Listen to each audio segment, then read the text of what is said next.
ดีเนาะพี่น้องทางสาวเราสไทยเนาะตอนนี้ก็นุ่งสิพาไปงานดองพี่น้องเนาะอยู่บ้านเฮียเฮาเนาะจะเป็นสิพาไปเบิ่งฮิตของประเพณีทางชนเผ่าอารักครับพี่น้องเนาะนี่เนาะทุกคนสิพาไปเบิ่งฮิตของประเพณีทางชนเผ่าอารักเขาเนาะพี่น้องเนาะนี่จะมีงานดองเนาะทุกๆงานดองจะมีเกาเฮ็ดกินเนาะพี่น้องใส่กันเนาะจะมีหมูเนาะบางคนเขาคลำหมูก็กินควายนะบางคนมีควายมีงัวเขามากินเนาะเพราะว่าบ่มีก็บ่เป็นหยังเนาะพี่น้องเนาะสำหมูก็ได้เนาะ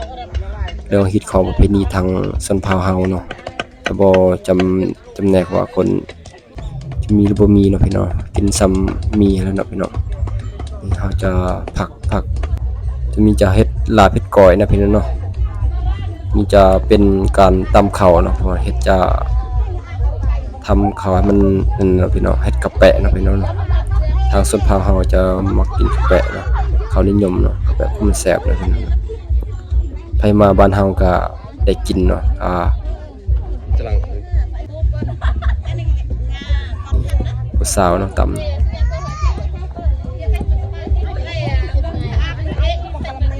แปะเนี่ยสวยกันเนาะเพราะว่าจะใช้เวลาค่ะโดนเติบเนาะประมาณบ่ฮอดชั่วโมงเนาะเพิ่นเนาะตำเนาะเอาตำแบบธรรมชาตินี่แหละตำเอาจังแบบมันแซ่บเนาะถ้าทำบดด้วยเครื่องจักรเครื่องจักรนี่มันบ่แซ่บเนาะเพิ่นเนาะคืออย่างที่อยากว่าประเภทซีนกันเฮาต้องใส่เคียงแล้วก็ผักนี่ก็ต้มข้าวนะนึ่งข้าวเนาะเพิ่นเนาะนึ่งข้าวกำนะเพิ่นเนาะนี่ข้าวกำนี่จะเป็นหยวกกล้วยเนาะพี่น้องเนาะทุกงานเฮาต้องมีตัวนี้เนาะมาเสริมเนาะพี่น้องเนาะเฮาตัวนี้ก็เฮาซอยแล้วก็มาปนกับก้อยกับลาบเนาะพี่น้องเนาะทางชนเผ่าเฮานี่มักที่สุดแล้วตัวนี้เนาะพี่น้องเนาะทางชนเผ่าเฮานี่จะมี 3-4 อย่างเนาะพี่น้องเฮ็ดกินเนาะมันจะมีกะแปะแล้วก็ก้อยนี่จะมีตัวนี้เนาะมีหยวกเนาะพี่น้องเนาะมีกะแปะมีลาบแล้วมีต้มเนาะพี่น้อง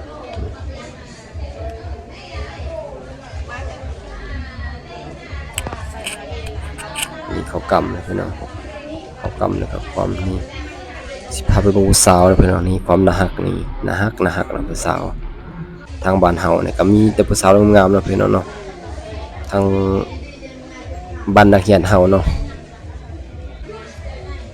นี่จะเป็นผู้แกงกินเขาปรุงนี่ข้าวกำนะพี่น้องเนาะโคตรหอมนะพี่น้องนี่พี่น้องมีแต่ผู้สาวนะ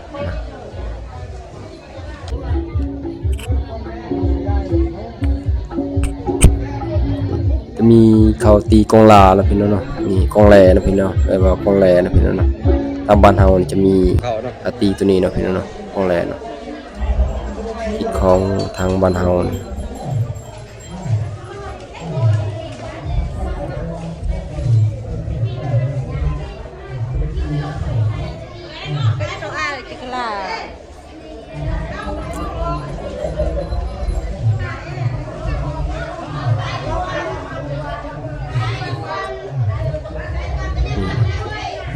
กว่ากินเนาะพี่น้องเนาะก็มีเขาปรุงเรียบร้อยแล้วเนาะมีสิพาไปเบิ่งผู้สาวอีกคนนึงเนาะความงามเนาะคือว่าเป็นไอดอลคอยเลยเนาะพี่น้องเนาะมีขวัญใจเลยนี่นะฮักนะฮะเนาะทางบ้านเฮาน่ะจะมีกินจะมีดูดเหล้าไห้นะพี่น้องนี่เหล้าไห้เลยสุดมักเนาะเหล้าตะเนียนหรือว่าเหล้าไอ้ซ้อว่ายาลายเนาะพี่น้องเนาะว่าเหล้าตะเนียนนะทางบ้านเฮานี่มักเนาะทางชนเผ่าเฮาเนาะมีชนเผ่าอารักและตะเลียงแล้วก็หลายชนเผ่านะพี่น้องเนาะเขาจะกินเหล้าไห้เนาะหรือว่าดูดเหล้าไห้นั่นเองนะพี่น้อง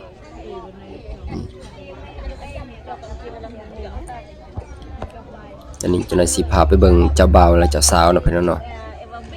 เจ้าบ่าวเจ้าสาวก็บ่ใหญ่นะประมาณน้อยๆพี่น้องพอกันคือแต่ก่อนเนาะแต่ก่อนเขาเอามีแต่คนใหญ่ตัวนี้ก็มีแต่คนน้อยๆเด็กน้อยจังซี่เพราะว่าตัวนี้ก็หลังจากแต่งกินเรียบร้อยแล้วพี่น้องกินเนาะ เพราะว่าถ้าเขากินซ่าเขาก็ต้องเชิญเจ้าบ่าวเนาะมาแต่บ้านอื่นเนาะเพราะว่าเจ้าบ่าวเนาะเพราะว่า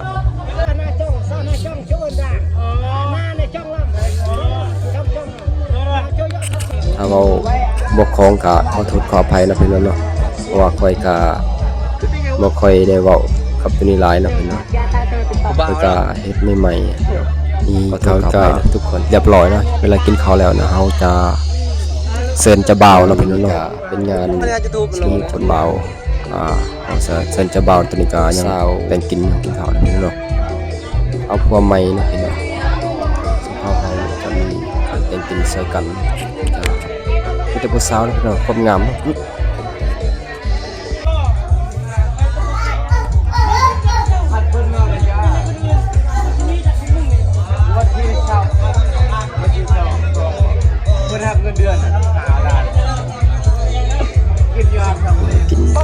กินแบบกินเบียร์นะพี่น้องของทางเฮาเนาะกินเบียร์นะบางคนกินเหล้าไฮได้เขาก็กินเหล้าไฮเนาะบางคนเขาคลำก็มีเนาะพี่น้องนี่ฮะจะคลำเขาให้นี่ฮะเจ้าบ่าวเจ้าสาวเนาะเจ้าบ่าวเจ้าสาวแบบนี้เนาะโคตรน่าฮักเนาะพี่น้องเจ้าสาวนะว่าอายุก็บ่หลายประมาณเจ้าสาว10ปลายปีเจ้าบ่าวกับทางบ้านจับสาวบ่าวและเจ้าสาวว่าบ้านหินดำมีผู้ชายอีกทั้งสองมีอีกผู้สาวเนาะนี่ให้เจ้าบ่าวเจ้าสาวเนาะไปเบิ่งอาจจะต้อนรับมีการเงินเหล้าต้อนรับเจ้าบ่าวพี่น้องเขาไปให้เคยบางคนก็บ่ได้กินเหล้ากินเบียร์ครับแต่ว่ากินน้ำบางคนเขาก็ให้เย็นเหล้าเย็นเบียร์เนาะพี่น้องเนาะน้ำหวานเนาะบางคนก็กินเหล้าบ่ได้สมัครกินกันอื่นๆเนาะหรือว่ากินน้ำหวานหรือว่าเบียร์เนาะพี่น้องเนาะกินเพราะว่าต้อนรับเจ้าบ่าวเจ้าสาวให้เป็นตามฮิตของประเพณีว่าซั่นซะ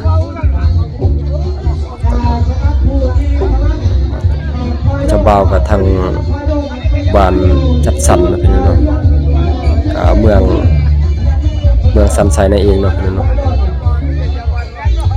ผู้บ่าวคนรอพี่น้อง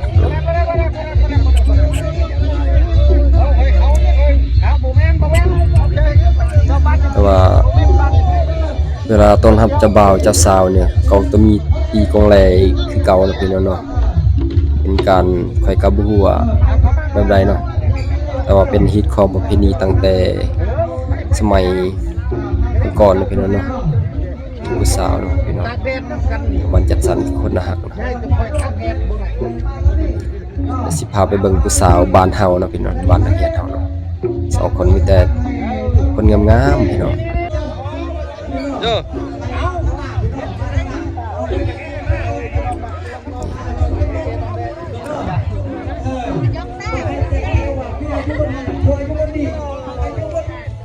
ไม่ผ่านเลย นี่ก็เป็นผู้สาวนะพี่น้องเป็นผู้สาวนะ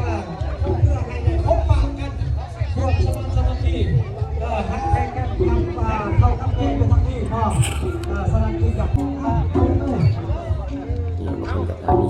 เขาตีกองแลนะพี่น้องเนาะการต้อนรับเนาะนี่ตีจะมี3คนเนาะนี่ตีตัวนี้แล้วก็ตีไม้ตัวนี้เนาะ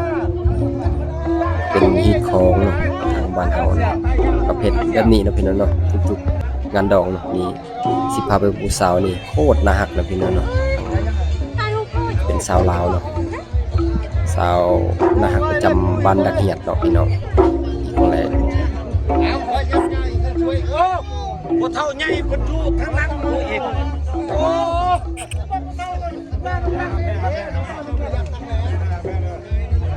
ตอนนี้ก็เริ่มมากินข้าวแล้วตอนนี้ก็อากาศมันร้อนเนาะยามเดือน3เนาะอากาศโคตรร้อนเนาะว่าลมก็บ่ค่อยมีปานใด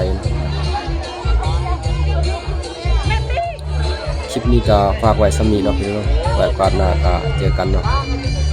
ก็ฝากติดตามนูนี่เนาะเป็นกำลังใจให้คลิปต่อไปนะพี่น้องวันนี้ก็ฝากสำนี้บ๊ายบาย